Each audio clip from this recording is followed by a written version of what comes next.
You know, when the seasons change, there's a reset for most of us. And fall's a big one. You have back to school, busier routines, and shorter days. And finding time to cook can be tough. That's why I love Factor. Their chef-prepared, dietitian-approved meals make it easy to stay on track and enjoy something comforting and delicious, no matter how hectic the season gets. My wife and I have been eating Factor for years, and every meal we've ever had has been unbelievably delicious. You can choose from a wide selection of weekly meal options, including premium seafood choices like salmon and shrimp, at no extra cost. From more choices to better nutrition, that's why 97% of customers say that Factor helped them live a healthier life. Feel the difference no matter your routine. Eat smart at factormeals.com/TCAT50off and use TCAT50off to get 50% off your first box. Plus, free breakfast for 1 year. That's code TCATT50off at factormeals.com for 50% off your first box, plus free breakfast for 1 year. Get delicious, ready-to-eat meals delivered with Factor. Offer only valid for new Factor customers with code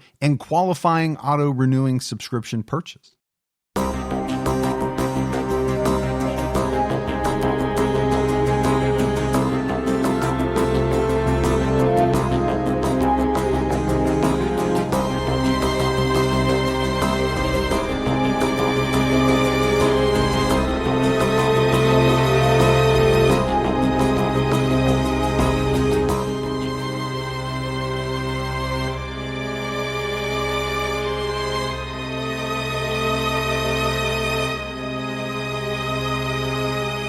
Hello, everyone, and welcome to episode 461 of the True Crime All the Time podcast. I'm Mike Ferguson, and with me, as always, is my partner in true crime, Mike Gibson. Gibby, how are you? Hey, I'm doing good. How about you? Doing great. Good. Except for the back. Yeah, we still have the back issues, don't we? Both of us are still kind of down on our backs, but hey, what are you going to do, man?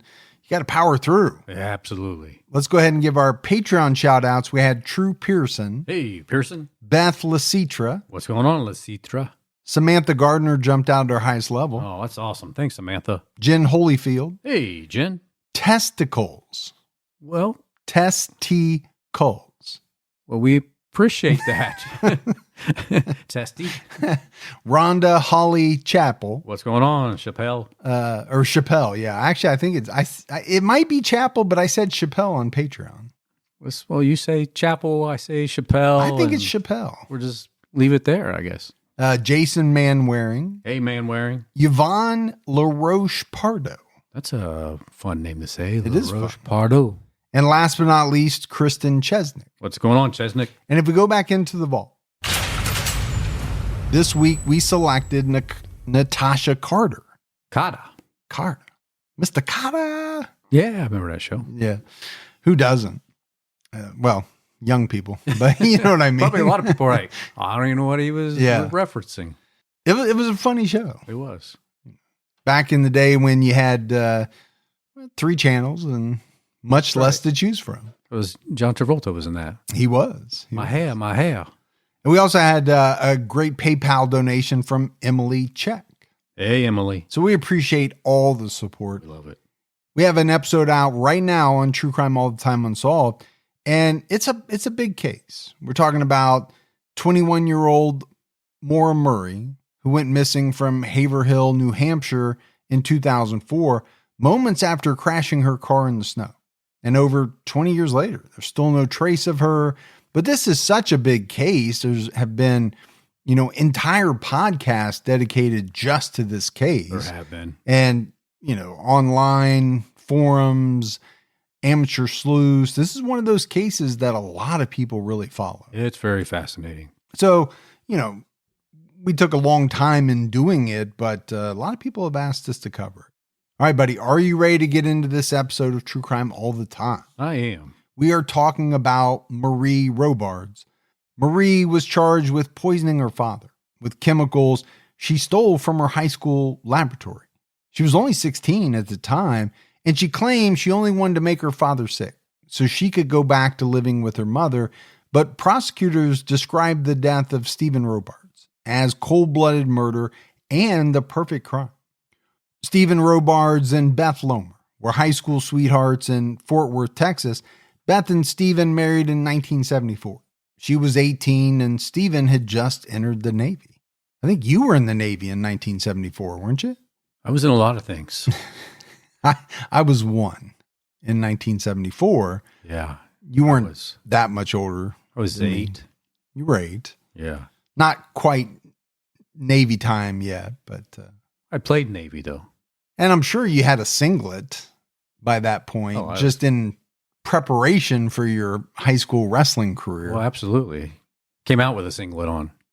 2 years later, their daughter, Dorothy Marie Robards, was born. Steven was stationed in San Diego, in Florida, but the family eventually returned to Fort Worth. You ever been to San Diego? I have been. I love San Diego. And all the San Diegoans. Yeah. Can't even say it right. That's actually probably better than what Ron Burgundy did. Yeah. But I don't know that whole gas lamp district, San Diego, and obviously you got the weather. It's just amazing there. But I've been a couple of times. It just seems like a really cool place. Yeah, it's pretty nice there. Steven and Beth separated in 1980 due to problems in their marriage.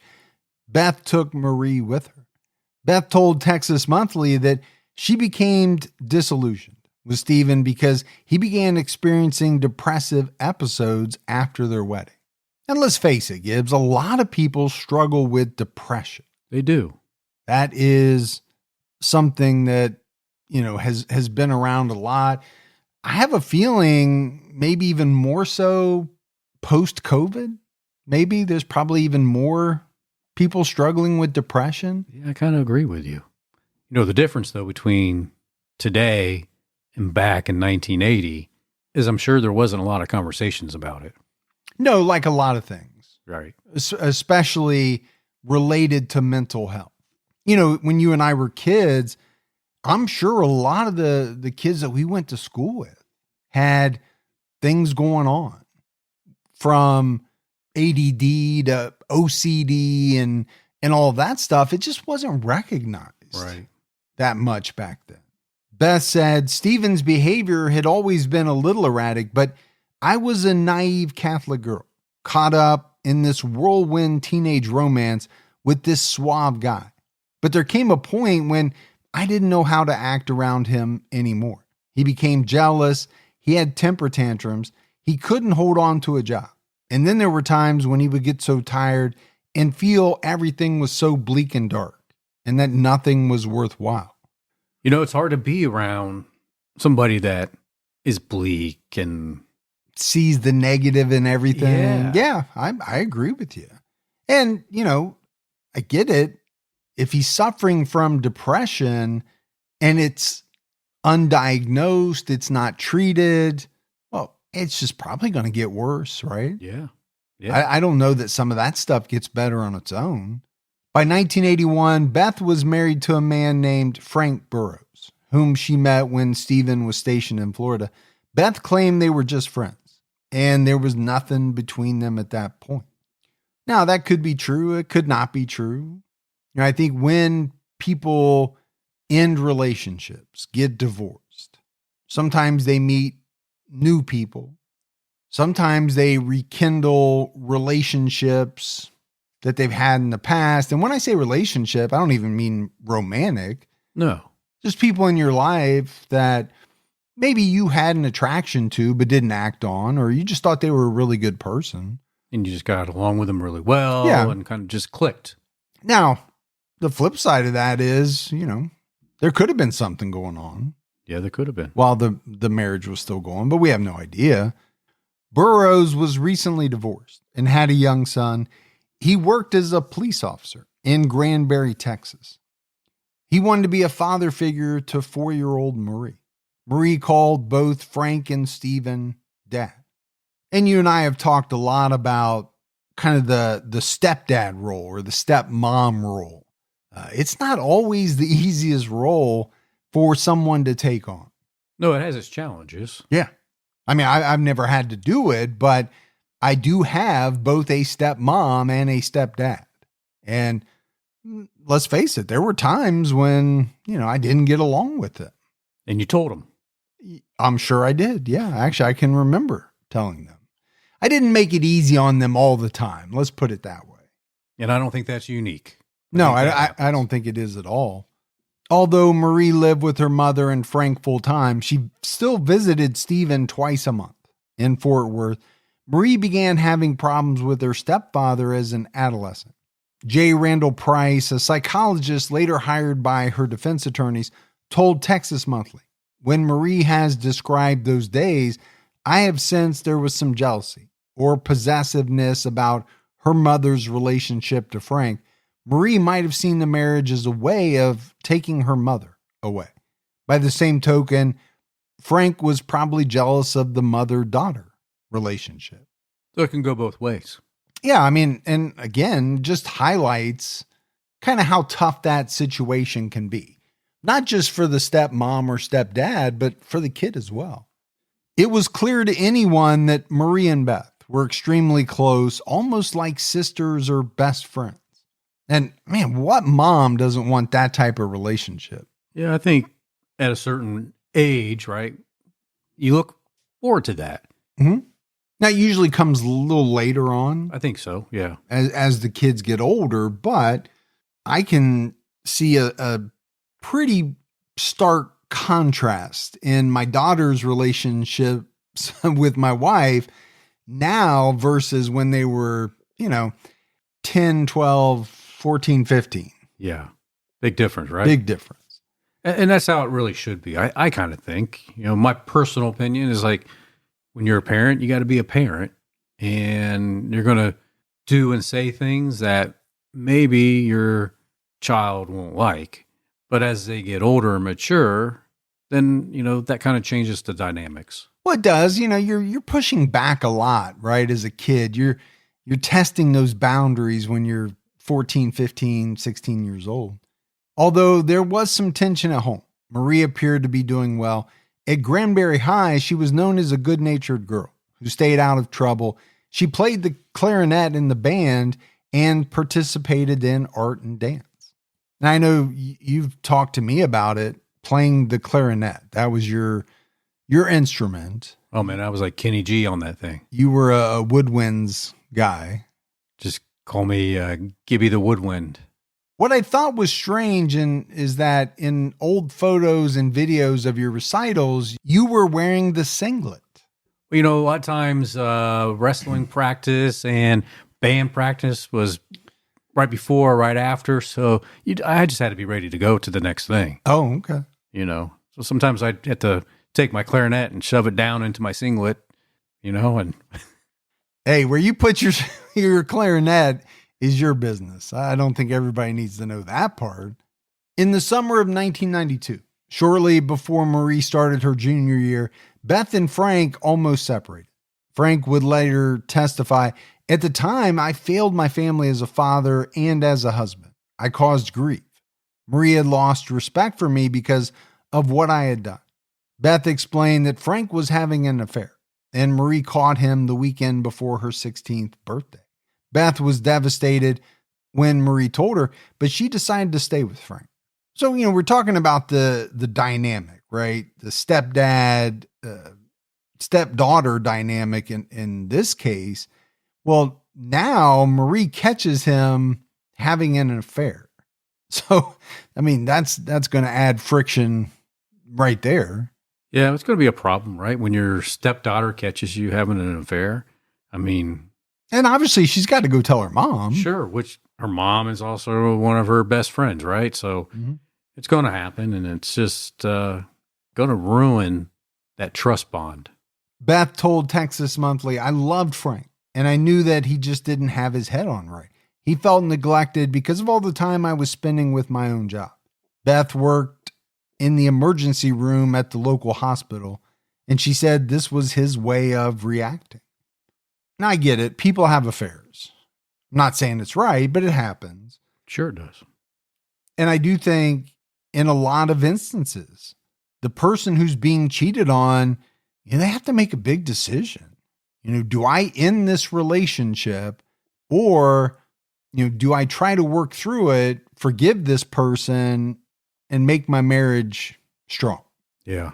That's a tough decision. I think it's a tough decision. Even if whatever decision you make, let's say you say, I want to stay, I think it's a tough road to walk down. It's not going to be a weekend thing. Yeah. Where you say, oh, okay, it's okay. No, it's going to take time because that trust it doesn't come back overnight. Yeah. And then next time that you think maybe you're not giving your partner enough attention, are you going to worry that they might stray again?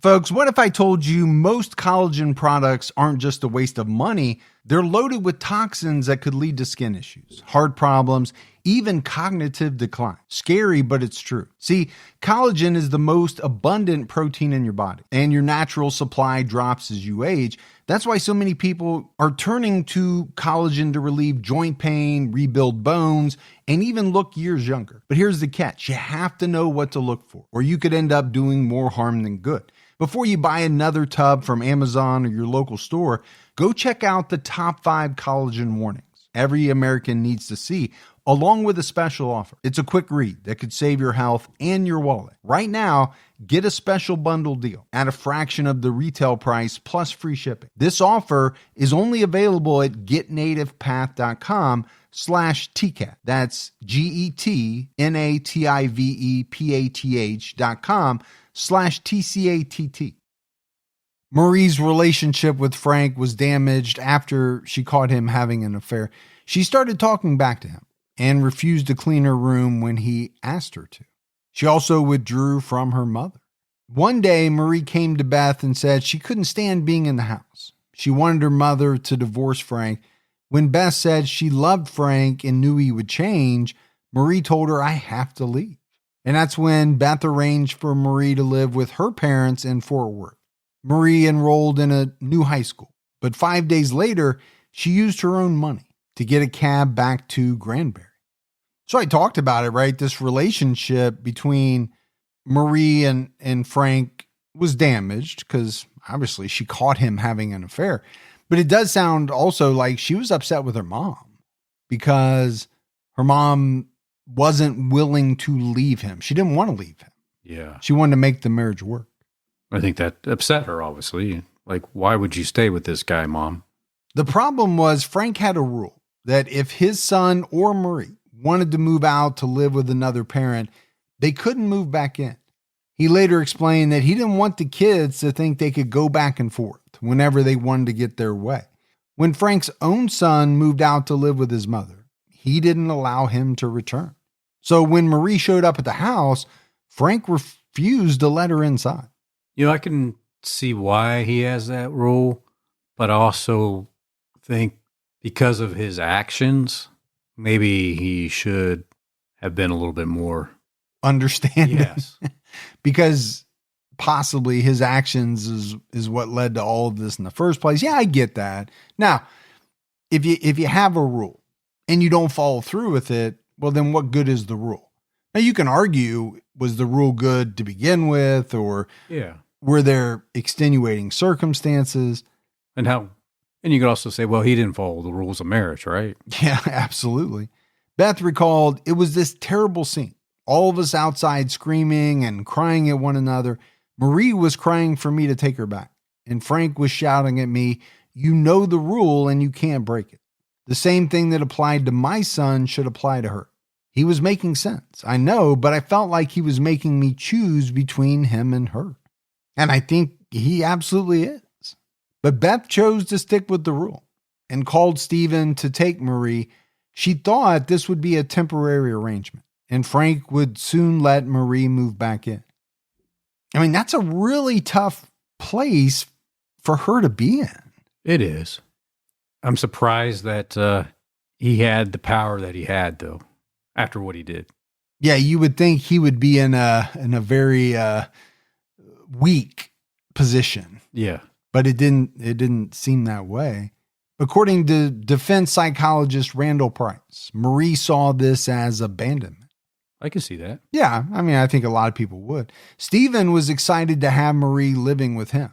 By 1992, he was taking medication for his depression and he was doing better. He was in a relationship with a single mother and had a steady job with the post office.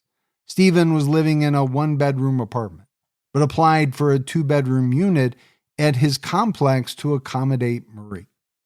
Marie struggled to adjust to her new school, Eastern Hills High, which was much larger than Granbury High. She wrote to her mother about how much she hated school and said her father had no homemaking skills. He didn't clean, had very few kitchen supplies, and Marie slept in a rollaway bed in the dining room while they waited for a 2-bedroom unit to open up. Well, it's a guy that was living pretty much single with no kid for a long time. So there's going to be an adjustment period. Well, it's also tough when you live in a 1-bedroom apartment. Well, exactly. Kind of limited on your space. According to Steven's girlfriend, Sandra Hudgens, who lived in the same complex, he was very anxious about pleasing her, and he did everything he could to make her feel comfortable. He took Marie out to restaurants and movies, but I know that those first few weeks, Marie was constantly on the phone, calling her mother. She was pleading to get back home. Well, she probably also really missed her other high school. Yeah, but I don't think she wanted to be away from her mom either. Yeah. You know, I get it. She had some issues with her mom about the affair and all of that, but it doesn't sound to me like she really wanted to go live with her dad. Beth recalled that when Marie wrote a letter saying she was suicidal, I immediately called her and told her life was too precious for her to say things like that. I really thought Marie was only being overdramatic in the way teenagers can be. And teenagers can be overdramatic. There's no doubt about that. But I think when anyone starts to talk in those terms, man, you got to take it so seriously nowadays. Yeah, you do. I mean, it should have been taken seriously back then. I don't know that it was, though. After a few months, it seemed like Marie was adjusting. She was earning A's. She was one of the top students in her chemistry class. By December 1992, Sandra Hudgens noticed that she was more relaxed at home and was cooperative with her father. I was a top student in my chemistry class, too. Did you know that? I just assumed it. Me and my buddy, Walter. Walter White? Yeah. Yeah. Yeah. I've heard you talk about him. That's right. I didn't know him personally. We were really good in chemistry together. I heard you guys made quite a bit of money, too. Yeah, we had a little gig going on. But in February 1993, when her chemistry teacher, Tracy Arnold, wasn't looking, Marie poured poisonous barium acetate into a napkin, which she hid in her knapsack. According to psychologist Randall Price, for whatever reason, Marie did feel permanently trapped. She told me that prior to the barium incident, she had been thinking that if she could burn down Steven's apartment when he wasn't there, she would be able to be reunited with her mother. Wow, and those are the thoughts that she's having. She really wants to get back in with her mom. But she's got some extreme thoughts about how to do it. And maybe it just simply goes back to Frank's rule, right? It's going to take, I think in Marie's mind, something life-altering for him to bend that rule to let me back in. Yeah. Marie would later admit that on the night of February 18th, 1993, she decided to mix the barium acetate into her father's refried beans, which were part of his takeout meal from a local restaurant. Steven ate his dinner and went to a Wednesday night church service. He returned less than an hour later and complained of a stomachache. He began to vomit, and Marie went to Sandra's apartment to tell her that Steven wasn't feeling well. Marie stayed in Sandra's apartment with her son. Sandra found Steven in bed. He was struggling to swallow and said his arms and legs were stiff. Sandra called an ambulance and heard Steven gurgling while she was on the phone. She found him foaming at the mouth. I mean, this is a very serious situation. Yeah. But there's only one person that knows what's really happening. Right. And that's Marie. Paramedics couldn't get an oxygen tube down Steven's throat because it was closed. Marie returned to the apartment and stood in the doorway when paramedics arrived. According to Sandra, it was like she was in shock. She didn't tell the paramedics anything. She just stood there. Well, she's probably standing there looking like that because she knows what she did. Yeah, but we know what the question's going to be, right? Why did she do it? And what did she think was really going to happen? Sandra hugged Marie and put her face into her shoulder so she wouldn't see her father dying. Later that night, Beth and Frank came to the hospital to take Marie home to Granbury. Steven Robards was only 38 years old when he died. His autopsy found nothing unusual, but did show that he had heart disease. His cause of death was ruled a heart attack. After Steven's funeral, Beth informed Marie that they were moving to Florida.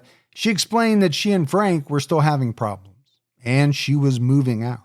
Beth later told Texas Monthly, Marie stared at me. She said, "You had this plan all along to take me to Florida. I told her I had found a job there, and we were moving, and we were going to be together again, the two of us." Marie looked like she couldn't breathe. If I had only told Marie 1 week earlier, none of this would ever have happened. Man, you wonder how much that weighs on her. As far as like the guilt. Yeah. Yeah. And there's no way around it. No, there's no way she could have known, right, that Marie was going to go to these lengths, but that guilt's still going to be there no matter what. By the end of March, Marie and her mother were living in Panama City, Florida. And Panama City is a place I know very well. Are you still allowed to go back there, though? I don't know since the last time, but when I was in college, that was the place to be for spring break.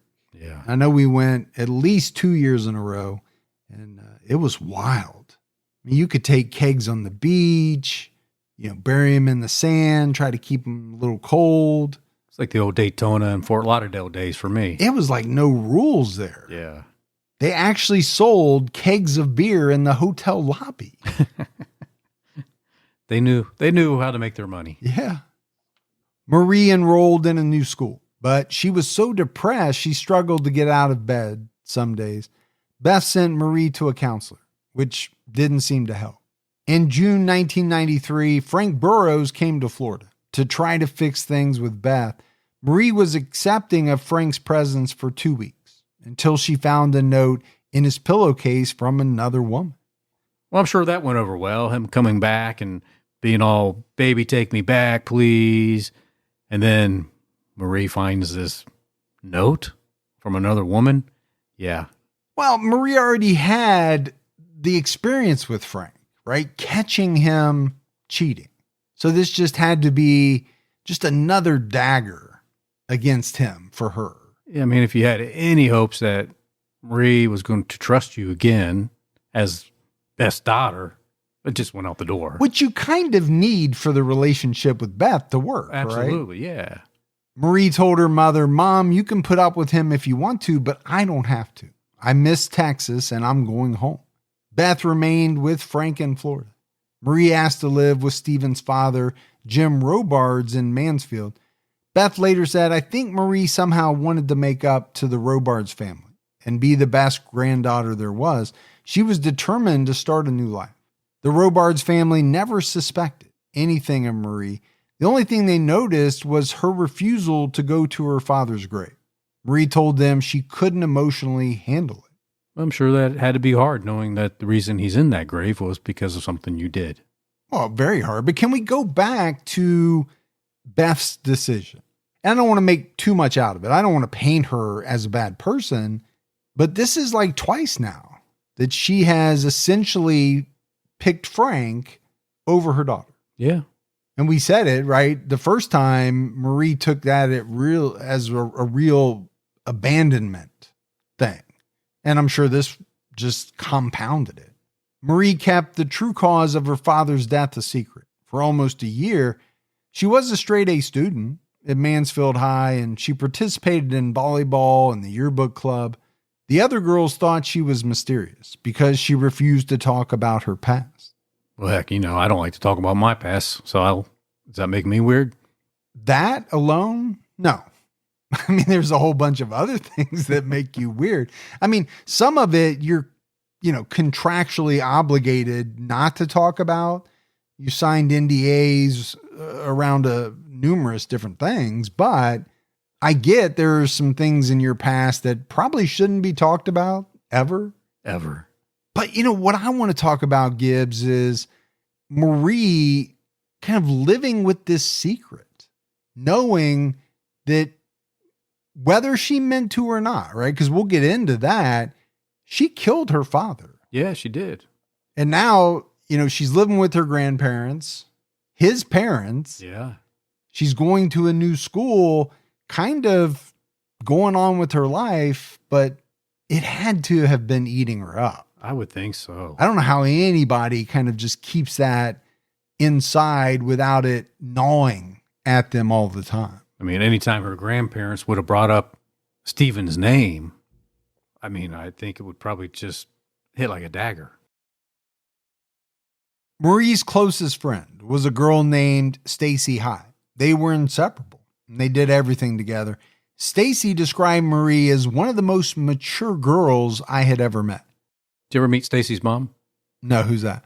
Stacy's mom.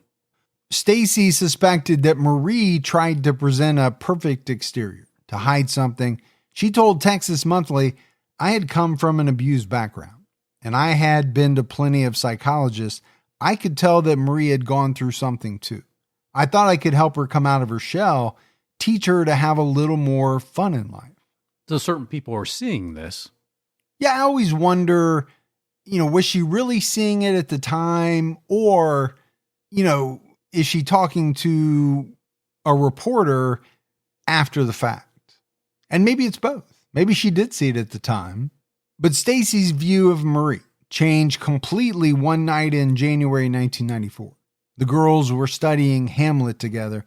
As recounted by Stacy, she was reading her favorite part of the play that focuses on the character Claudius, who poisons his brother to gain the throne. Stacy recited the part of Claudius's speech where he says, "My fault is past, but oh, what form of prayer can serve my turn? Forgive me my foul murder. That cannot be, since I am still possessed of those effects for which I did the murder." After reading the passage, Stacy said, "Isn't that cool?" But when she looked up, Marie was pale and trembling. Marie then asked Stacy, "Do you think people can go through life without a conscience?" Stacy replied, "Well, how about the kind of person who can look somebody in the eye and kill him in cold blood?" Marie stood up, collapsed against the wall, and began to cry. Stacy asked her what was wrong. Marie whispered, "Guess." And Stacy asked her several questions. She asked her if she was pregnant. She asked her if she wrecked her grandparents' car.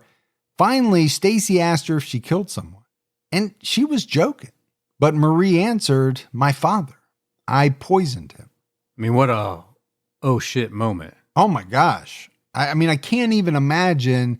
You're with your best friend. You're doing best friend stuff. You're studying in this case. But to, kind of hear that revelation, what do you do? Yeah, because it's the last thing you would think you would hear from her. Well, I don't think anybody is expecting on a Thursday night in your bedroom to hear your best friend say that they killed their father. Yeah, I think the first two questions made sense. Like, maybe it's one of these things. Sure. But then to jokingly say, "Would you kill somebody?" And I'm sure she only asked that because of the part of the Shakespeare play that they were reciting. Yeah, they were reading. Marie told Stacy she was the only one who knew and pleaded with her not to tell anyone. However, Stacy told her mother Libby later that night. Again, I don't know how you keep that to yourself.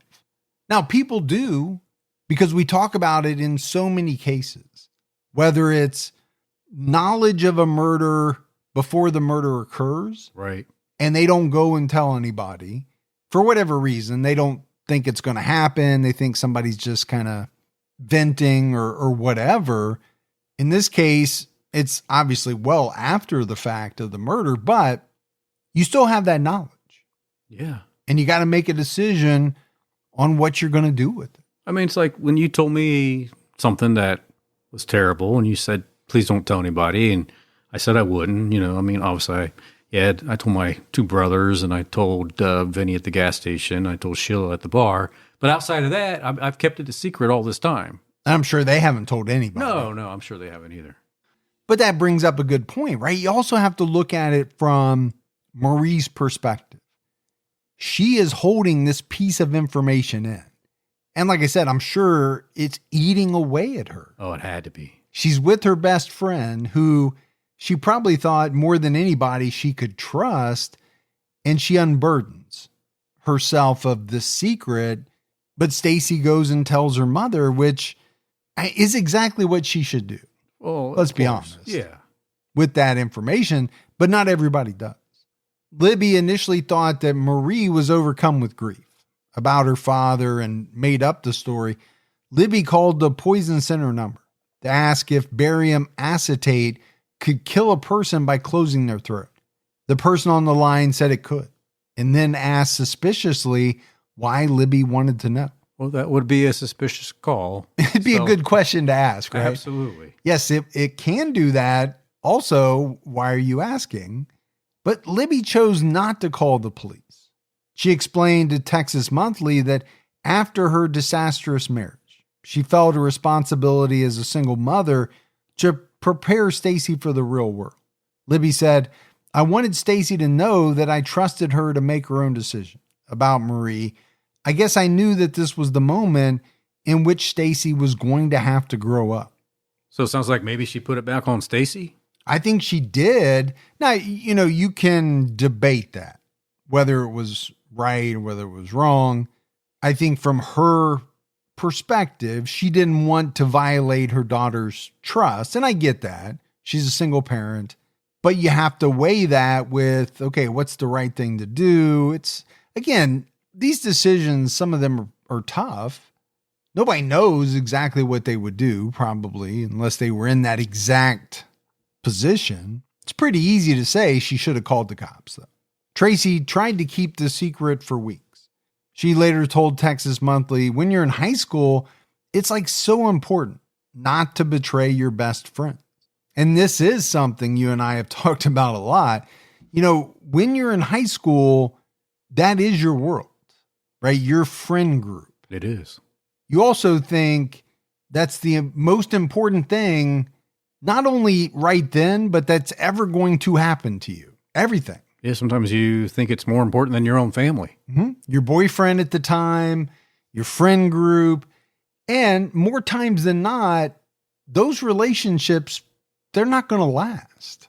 But that's not how the teenage mind works, right? Your boyfriend is going to be with you forever. Yeah. Your first boyfriend. Yeah. Chances are, no, they're not. Stacy said that the burden of the secret almost led to a complete mental breakdown. That would be a serious secret to hold, knowing that your best friend killed her dad. Yeah, she's in a very tough position. I think on the one hand, she knows what the right thing is to do, but she also doesn't want to rat out her friend. Stacy talked about Marie with a school counselor, but never mentioned her by name. She confided in a few friends who had already graduated, but they accused her of lying. She started to have nightmares that Marie was chasing her through a forest, all while continuing their friendship. She tried to tell herself Marie made a teenage mistake and suggested Marie go to counseling. At her mother's suggestion, Stacy lied to Marie and told her she confessed the secret to a priest. Libby explained that she did this because I thought if Marie ever wanted to harm Stacy, she wouldn't do it because she believed Stacy had told a priest. And I think, for me, this is the part where as a mother, and again, I'm not bad-mouthing Libby in this, but, as a mother or parent in general, I'd be worried about my own child's safety. Yeah, I get it. At this point, as a parent, you're probably like, hey, get your coat. We're headed down to the police station. You are going to tell them what you know. You're not having sleepovers with this girl who has confessed to being a murderer. That would be really tough as a parent. In February 1994, Marie's grandfather, Jim, took Marie and Stacy out to dinner to mark 1 year since Steven's death. When Jim tried to make a toast to Steven, Marie refused to listen. She didn't want to put flowers on her father's grave.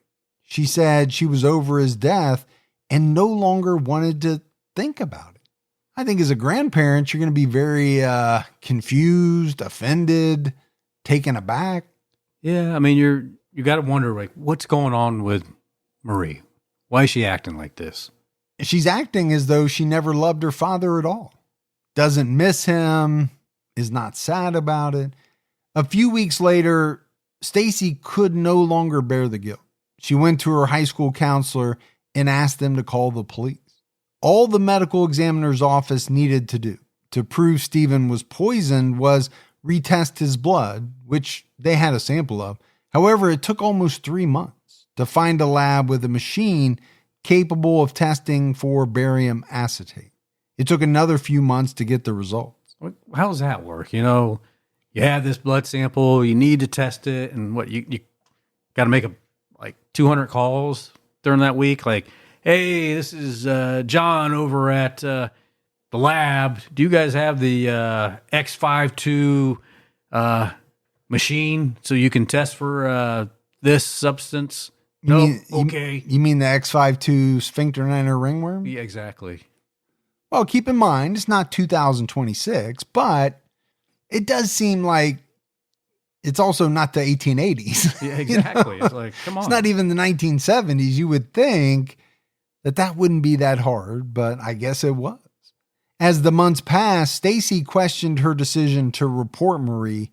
They never talked about Steven during that time. Stacy did try to distance herself, though. She dropped out of yearbook class so she wouldn't have to see Marie every day. Stacy started missing school and partying. In April 1994, she checked into an after-school program at a private psychiatric treatment center. Well, it sounds like holding on to this secret as long as she did, and then finally releasing it, but not really seeing any developments from that. I'm sure it messed with her mental health. Yeah. Well, holding the secret's one thing, but then divulging it and then having to kind of play along as though you didn't and you're still friends with this person for month after month. That'd be hard. I could see how that could, really weigh on someone. Stacy did attend prom and took a photo with Marie. Stacy recalled, she was so beautiful that night that I couldn't believe she had ever done anything wrong. I kept thinking, maybe we can all just forget this ever happened. The girls went their separate ways. After graduation, Stacy attended Sam Houston State University and Marie attended the University of Texas at Austin. So quite a bit of time has gone by if you think about it. Yeah. I mean, both of them have moved forward with their lives. Doesn't shock me that they went to different colleges. Yeah. Because my thought is at that point, there was no way Stacy was going to go to the same college as Marie, room with her, anything like that. In October 1994, in the middle of Marie's first semester, the lab results came in. Steven had 250 times the amount of barium acetate normally found in a person's blood. His cause of death was changed to acute barium intoxication. On October 18th, Marie was arrested and charged with her father's murder. Fort Worth officers arrested her on campus and took her to the police station where she admitted to poisoning Steven. A detective asked her multiple times if Steven abused her, but Marie insisted that he hadn't. The detective asked her why she did it, and Marie responded, because it was the only way I could go back home. She described how she stole the poison from the chemistry lab. At Eastern Hills High School, she chose barium acetate because her teacher emphasized how poisonous it is. On the night of Steven's death, Marie and her dad got takeout for dinner. They went home and sat down to eat, but Steven went to the store to get something to drink. Marie wrote in her statement, while he was gone, I put a chemical, barium acetate, in his beans. It was an average spoon-size amount. She also wrote, I just wanted to be with my mom so bad that I would do anything to be with her.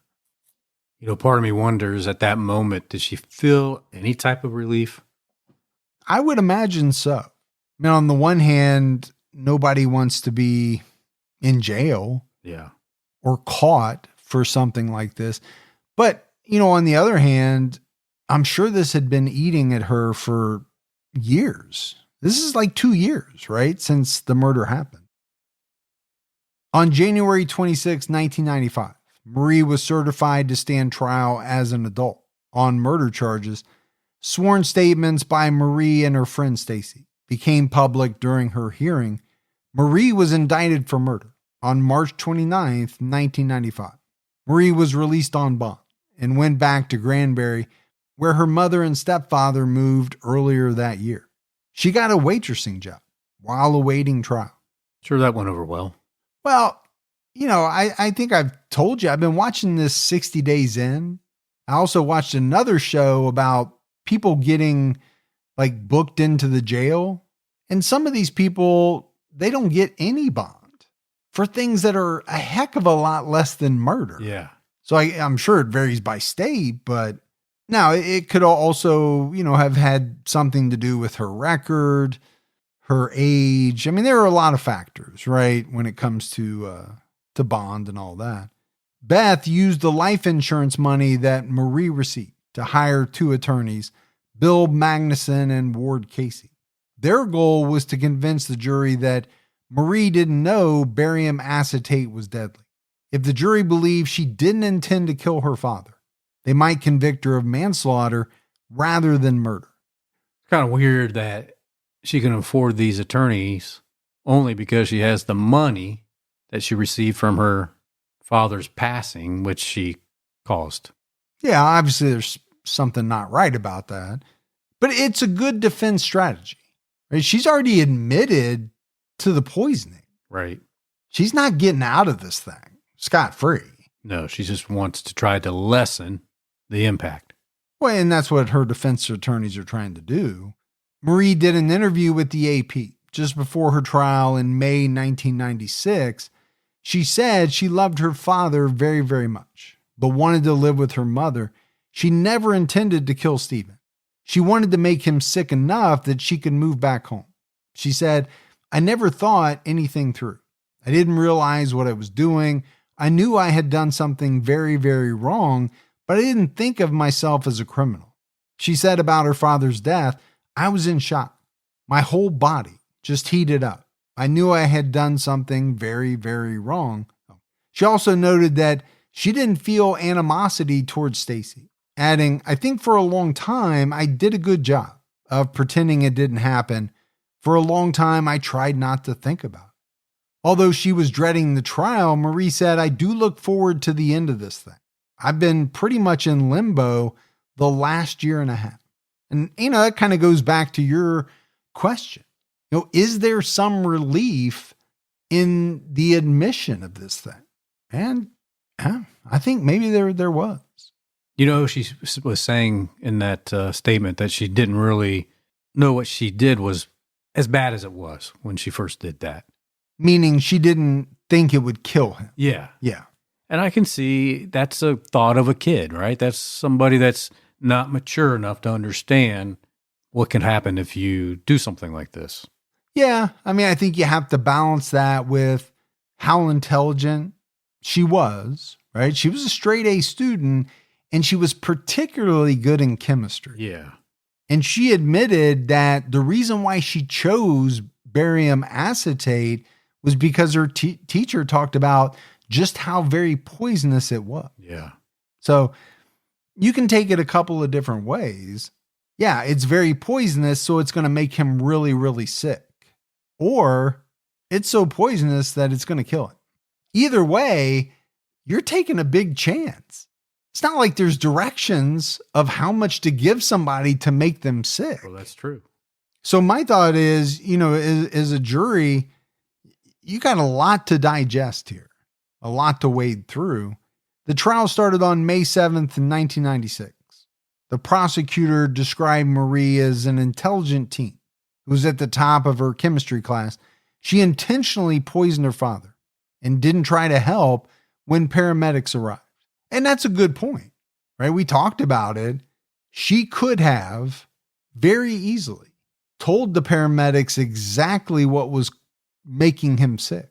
Yeah, at that time, maybe they could have gave him some shot of something, right, to reverse the effects. Or some help if they had known exactly what was in his system.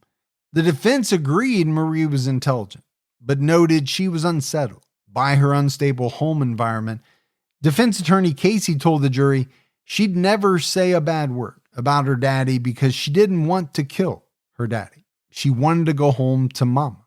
The prosecution's star witness was Stacy High, who testified that Marie admitted during one of their conversations that she knew barium acetate would be fatal. And I think, Gibbs, as a juror, if you believe Stacy, then that is an incredibly damning statement. Yeah, that's going to hurt. Chemistry teacher Tracy Arnold testified that Fort Worth school officials locked a bottle of barium acetate in a filing cabinet to hide it from police. Her principal and the director of high schools asked her not to say anything. School officials eventually turned it over to police and received a warning that they could be charged with obstruction of justice. Why in the world would they do that? Well, Assistant Superintendent Phil Peregrine said he and Principal Johnny Largent put the barium in Largent's office to keep it away from students after the allegations surfaced. An officer inspected the lab, but never asked for the barium. They would have given it if asked. So either you believe their explanation or they were trying to not let it get out that, this stuff came from their high school lab, which potentially would make them liable maybe in some way. Prosecutors rested their case after playing Marie's taped confessions and suggesting that she might have been motivated by her father's Postal Service pension. The jury heard Marie say that she put the poison in her father's food because it was the only thing I could think of to be able to move back to where I wanted to be. When asked if she knew the effect of the poison, she said it would make him sick. When pressed further, she said her teacher told her it would close up someone's throat. But under cross-examination, Tracy Arnold said she didn't make such a statement. On May 9th, 1996, Marie was found guilty of murder after less than 2 hours of deliberation. And that's not very long. No, it didn't take long at all. Now, we've seen much shorter deliberations, but 2 hours in a murder trial is not that long. Marie did not testify at trial, but the defense felt they had to call her to the stand during the sentencing phase. Marie testified that she loved her dad. She broke down and said, "I'm so sorry. I'm so very sorry." And I'm sure she was sorry. But sorry for what? Sorry that she ever did it, ever thought about it, or sorry that she got caught? Because that's always my question. And maybe it's both. She was a teenager. Teenagers make some of the most boneheaded decisions. They do. But now she has to live with it. Oh, she has to live with the decision. There's no doubt about that. And I do kind of take the jury's 2-hour deliberation as they felt pretty confident, given the evidence presented at trial, that she murdered her father. Well, she never denied, right? She's always said she gave the poison. Yes. The only thing was she said, I didn't think it would kill him. I just wanted to make him sick. During cross-examination, the prosecutor asked why she didn't tell emergency workers that she poisoned her father. Marie explained that she was scared. The prosecutor asked if she was scared for herself or scared for her father. Marie replied, "I was scared for both." Steven's father, Jim Robards, asked the jury to show compassion. As upset as he was, he believed Marie should be forgiven and sentenced to probation. That's pretty interesting. Yeah. Now, I get it. She had been living with him.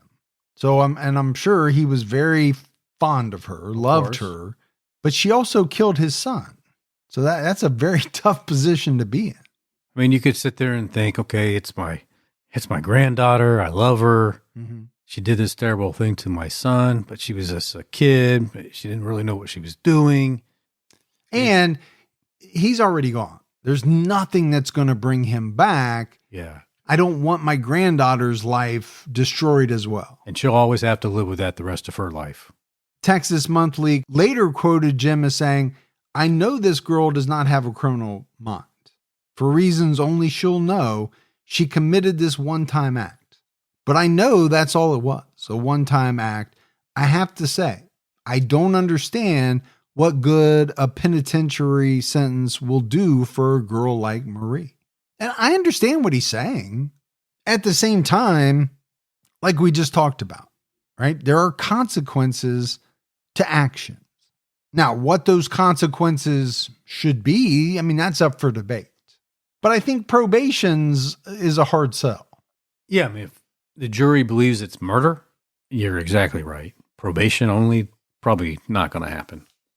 Psychologist Randall Price planned to testify that Marie was so consumed by remorse that she was experiencing PTSD and unable to express her emotions. However, the defense did not call him to the stand. That could have been helpful. Yeah, I don't know what it would have done. I'm assuming he's saying the PTSD was from what she did to her father. So that would have meant the act was already completed. Yeah. So I get it. She's unable to express her emotions, but the crime was already committed. The prosecution asked for a life sentence, but on May 10th, 1996, Marie was sentenced to 28 years in prison. Marie was a model prisoner and was granted parole after 7 years. And I think that's one of those where, some people will be like, okay, I'm good with that. Some folks will say, oh, there's no way she should have been let out after 7 years. That's kind of a very personal view. Each person's going to have a different view on that. Yeah. I mean, I don't know that there's a wrong and a right view. I don't think there's just different views. I guess at the end of the day, Steven's family was okay with her being released. Yeah, heck, they wanted her to get probation. Yeah. But I'm sure, factor in her age, good behavior in prison. Okay. They decided that after 7 years, she was ready to be released. And although this case has been covered by the media in recent years, Marie herself has stayed out of the spotlight, which you would expect her to do. Absolutely. Why would you want to draw attention to yourself? There's nothing good that could come out of it. I think, right, you did the time that they said you needed to do. Do you really want to draw attention to yourself? Do you want to talk to the media, the papers? No, probably not. I wouldn't. I would want to start living my life or trying to put my life back together, I guess. But I think as we wrap this one up, Gibbs, the question still remains. Did Marie intend to kill her father? Or did she really not know that this poison she stole from the high school lab was going to be deadly? And that's a question that only she knows. Yeah. I don't know who else would know that for sure. Now, if Stacey High's telling the truth, then Marie admitted to her that she knew what she gave her father was going to kill him. But Marie herself has never said that. No. But if she did say it, I mean, that's just something she'll have to live with forever. Every time she wakes up and looks in the mirror, she'll have to remember that. But, I think there are a number of reasons why this grabs people, people's attention. This was a young girl, right? 16 years old, who willingly took this poison from the chemistry lab, willingly put it in her father's beans. She even admitted, right? He wasn't abusing her. He wasn't doing anything to her. She wasn't trying to get away from him because of that. She just wanted to live with her mother. And in her mind, she thought this was what it was going to take, right? A catastrophic event to get her back home with her mother. Now, is that a teenager's brain at work, right? Not making good decisions? Or is this someone who knew exactly what she was doing, knew what was going to happen, and was okay with that happening? At the very least, she was okay with making her dad extremely sick. Yeah, for sure. And you would have to say, okay, with the possibility of him dying. How's she know how much of this barium acetate was going to be okay for him to ingest without dying? Right. And I go back to that as kind of either not being thought out at all or being thought out and she just didn't care. It really comes down to that for me, one or the other. But that's it for our episode on Marie Robards. We got a voicemail. You want to check that out? Let's hear it. Hi, Mike and Gibby. This is Sarah from Bellingham, Washington. I just finished listening to the Todd Kendhammer, I think I'm saying that right, episode. And I don't think I've ever been this conflicted before. When I first was listening, I was like, well, maybe he's not. But then I was like, well, maybe, well, yeah, he definitely is.